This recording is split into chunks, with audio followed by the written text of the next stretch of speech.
अस्सलाम वालेकुम बच्चा लोग, आज हम फाइनली इस चैप्टर के आखिरी मराहिल में दाखिल हो चुके हैं। आज का टॉपिक एक आखिरी टॉपिक है चैप्टर का। The topic is Wheatstone bridge. याद रखिए कि इससे अगला जो टॉपिक है वो लेक्चर के दौरान डिस्कस नहीं किया जाएगा, वो एक एक्सपेरिमेंटल टॉपिक है पोटेंशियोमीटर का। तो Wheatstone bridge is the last topic of this chapter. तो क्या है ये व्हीटस्टोन ब्रिज? व्हीटस्टोन ब्रिज नाम से लगता है कि व्हीट यानी गंदम, स्टोन यानी पत्थर, और ब्रिज यानी पुल, यानी कि गंदम के पत्थर का पुल होगा। ये क्या होगा, देखते हैं इसकी एप्लीकेशंस क्या है और ये काम कैसे करता है। तो चलिए जी, आज के लेक्चर का बाकायदा आगाज करते हैं। My name is you know it Hasan Raza. तो स्टूडेंट्स, ये व्हीटस्टोन ब्रिज यानी गंदम के पत्थर का पुल, ये क्या है? तो ये कतई तौर पे गंदम के पत्थर का पुल व्हीटस्टोन ब्रिज नहीं है।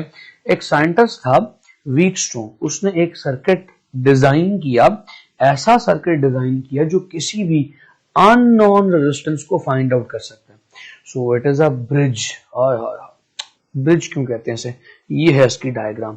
जैसे दो पहाड़ियों के दरमियान एक पुल यानी ब्रिज लगा होता है, इसी तरह इन सर्किट्स के दो कोनों के दरमियान गैल्वानोमीटर एक पुल का काम, एक ब्रिज का काम कर रहे हैं, इसीलिए इसे ब्रिज कहते हैं। तो व्हीटस्टोन, साइंटिस्ट का नाम था चार्ल्स व्हीटस्टोन, उसने एक ऐसा सर्किट तैयार किया जिसमें गैल्वानोमीटर दो टर्मिनल्स, दो कोनों के दरमियान पुल का काम करता है, और ये सर्किट अननोन रेजिस्टेंस यानी ऐसी रेजिस्टेंस जिसकी वैल्यू हमें पता ना हो, वो रेजिस्टेंस फाइंड आउट करने में हेल्प करता है। तो चलिए जी, देखते हैं कि ये कैसे हेल्प आउट करता है। तो व्हीटस्टोन ब्रिज की डेफिनेशन सबसे पहली चीज आपने लिखनी है खुद ही। Network of four resistances in which galvanometer act as a bridge and it is, यानी Wheatstone bridge is used to find out the unknown resistance. तो चलिए जी, ये कैसे काम करता है ये तलाश करते हैं। सबसे पहली चीज इसकी डेफिनेशन आपको मैंने बता दी, आप लिख लेंगे। I know that. पहली बात तो ये है कि ये लॉन्ग के लिए तगड़ा टॉपिक है, इंपॉर्टेंट टॉपिक है। डेफिनेशन के बाद आगे चलिए, आप इस पे काम कैसे करेंगे, ये सॉल्व कैसे होगा, इसका प्रिंसिपल क्या है। इसका प्रिंसिपल का मतलब होता है इसके पीछे जो कानून शामिल है, जिस कानून पे ये काम करता है वो कौन सा कानून है। इसका कानून है किरचॉफ्स वोल्टेज लॉ। अबे यार, मेरे पास इतनी जगह नहीं है, मैं इतना लंबा लिख नहीं सकता, तो मैं ऐसा करता हूँ, इसको जरा मिटाता हूँ और केवीएल लिख देता हूँ। तो जादू करूँ, एक जादू मिट गया। कैसा जादू है ना, मजेदार जादू। तो इसका प्रिंसिपल है भाई केवीएल। केवीएल बोले तो किरचॉफ्स वोल्टेज लॉ, आपको समझ आ गई है। तो किरचॉफ्स वोल्टेज लॉ कैसे लगेगा? अब आपके पास ये जो सर्किट है ये कॉम्प्लेक्स सर्किट है, इसमें एक loop A B D A है, एक loop B C D B है, और एक लूप है सी से शुरू हो रहा है, ये बैटरी से होता हुआ ए तक जा रहा है और फिर डी तक जा रहा है। एक लूप, ये तीन लूप्स हैं इसमें जो हमने सॉल्व कर रहे हैं। और फिर अननोन रेजिस्टेंस को फाइंड आउट करना है। इसमें R1, R2, R3, R4 चार रेजिस्टेंसेस कनेक्टेड हैं और एक गैल्वानोमीटर है।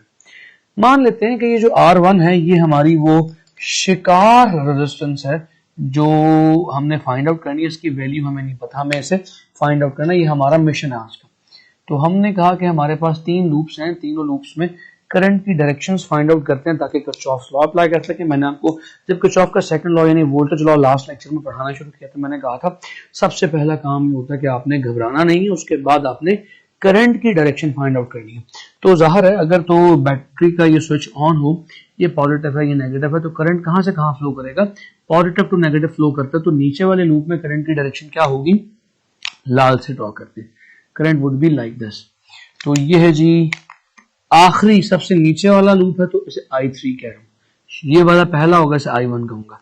तो इस I3 की डायरेक्शन कैसी है?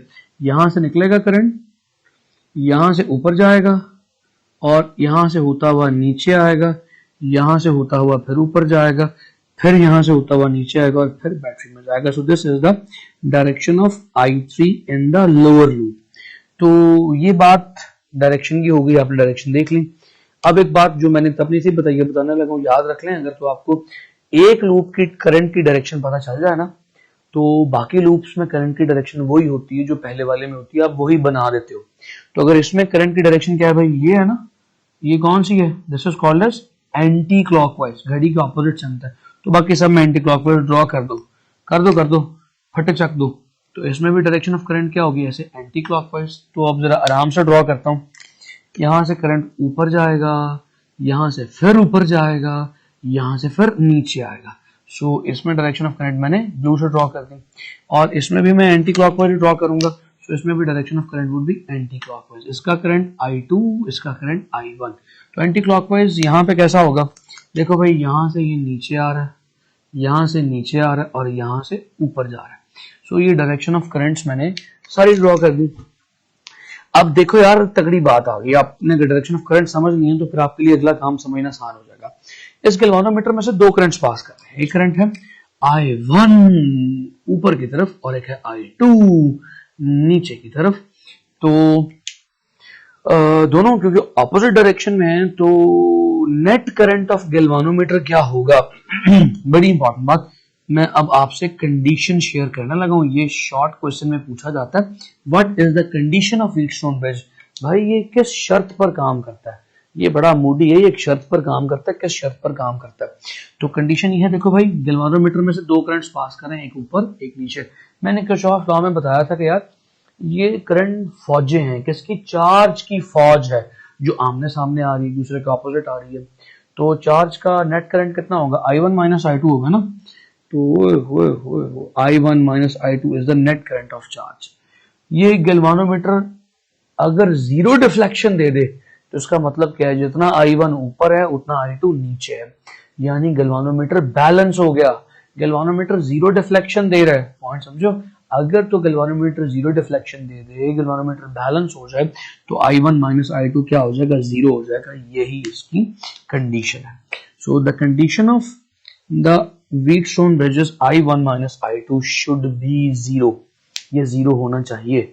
इसको जीरो करेंगे तो हमारा व्हीटस्टोन ब्रिज हमारी अननोन रेजिस्टेंस को फाइंड आउट करने में हेल्प करेगा। तो आज भाई सॉल्व करना शुरू करते हैं। Loop A B D A को सॉल्व करते हैं, ए बी डी ए को सॉल्व करते हैं भैया। पहले इस लूप में बैटरी है कोई बैटरी नहीं, ये भी रेजिस्टेंस है, गैल्वानोमीटर भी ज़ाहिर रुकावट ही है ना, रेजिस्टेंस ही है। R3 भी रुकावट ही है, रेजिस्टेंस ही, तो उसमें कोई बैटरी नहीं है। इसमें सारे एनर्जी खर्च करने, तो सबके साथ नेगेटिव लिखा जाएगा। R1 में से कितना करंट पास कर रहा है, I1 पास कर रहा है, तो इसका पोटेंशियल डिफरेंस कैसे लिखा जाएगा, माइनस I1 R1। और इस R3 में से कितने करंट्स पास कर रहे हैं, देखो भाई, I1 तो नीचे है लेकिन I3 ऊपर है। ये वाला ग्रीन मैंने पहले ही लगा दिया था, I3 की डायरेक्शन ऊपर की तरफ है। तो R3 का नेट करंट कितना हो जाएगा, minus I1 minus I3 into R3। अब गैल्वानोमीटर में से एक ऊपर की तरफ है, एक नीचे की तरफ है, तो कैसे लिखा जाएगा, I1 minus I2 into RG।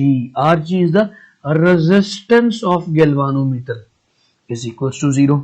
अभी हम कह चुके हैं कि भाई I1 माइनस I2 जो है वो तो है जीरो, तो I1 I2 के इक्वल है, लिहाजा I1 minus I2 is zero.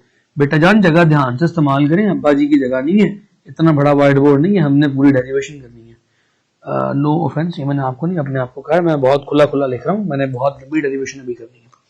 तो I1 I2 के इक्वल है, तो I1 minus I2 is zero. तो ये जीरो मल्टीप्लाई बाय समथिंग है जीरो, तो भाई ये पूरा फैक्टर जीरो हो गया। बच्चे परेशान हो जाते हैं, सर ये क्या कर डाला आपने, I1 minus I2 is zero multiply by something है जीरो।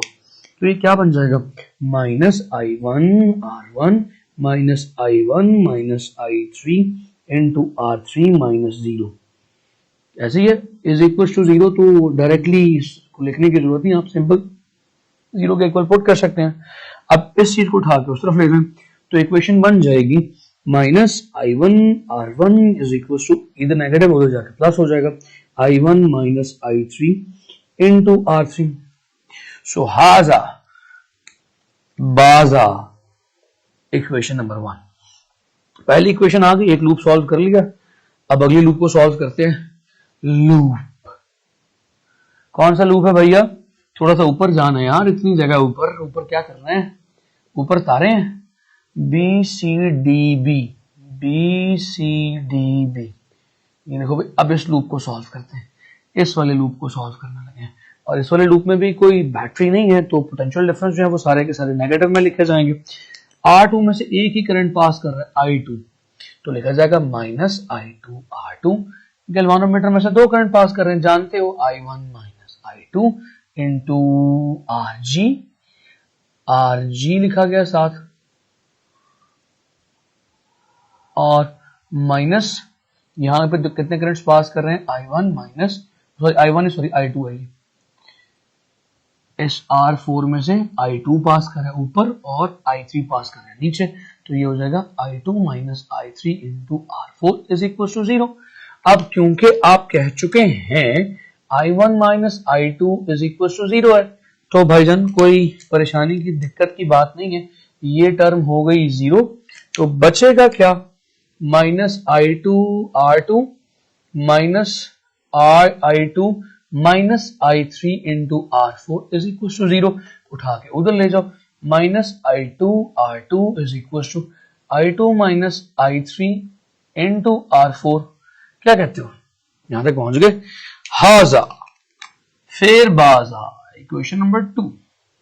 आपके पास अब दो इक्वेशन आ चुकी हैं, तो dividing equation 2 on 1, dividing equation 2 on 1 क्या आ जाएगा स्टूडेंट्स?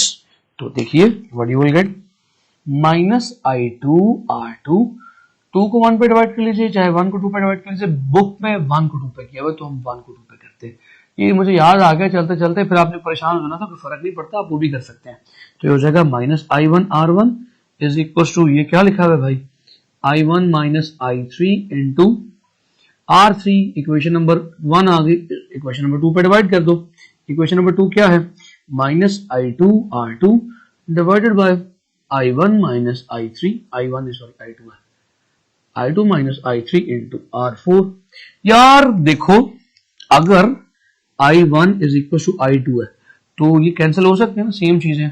अगर I1 I2 के बराबर है तो I1 I2 लिखने की जरूरत भी नहीं है क्योंकि सेम है, तो ये भी कैंसिल हो गए, तो बचा क्या R1 over R2 is equal to R3 over R4। So ये मेरे पास आ जाएगी आखिरी इक्वेशन, इससे मैं लिख सकता हूं proudly, I can write R1 is equal to R3 over R4 multiply by R2। तो देखो भाई, अब हमें ना तीन रेजिस्टेंसेस की वैल्यू नॉन होती है, तीन रेजिस्टेंसेस का पता होता है R3 R4 और R2 का, ये R1 अननोन होती है, तो अगर तीन पता हो तो आप अननोन को फाइंड आउट कर सकते हो। So finally your derivation is complete. किताब में बहुत सारी डेरिवेशन जो है वो मिसिंग है, तो जिस तरह से करवाई है उस तरह से जरूर करना। अपना ढेर सारा ख्याल रखना, मुझे दुआ में याद रखना। मिलते हैं अगले चैप्टर के साथ अगले लेक्चर में।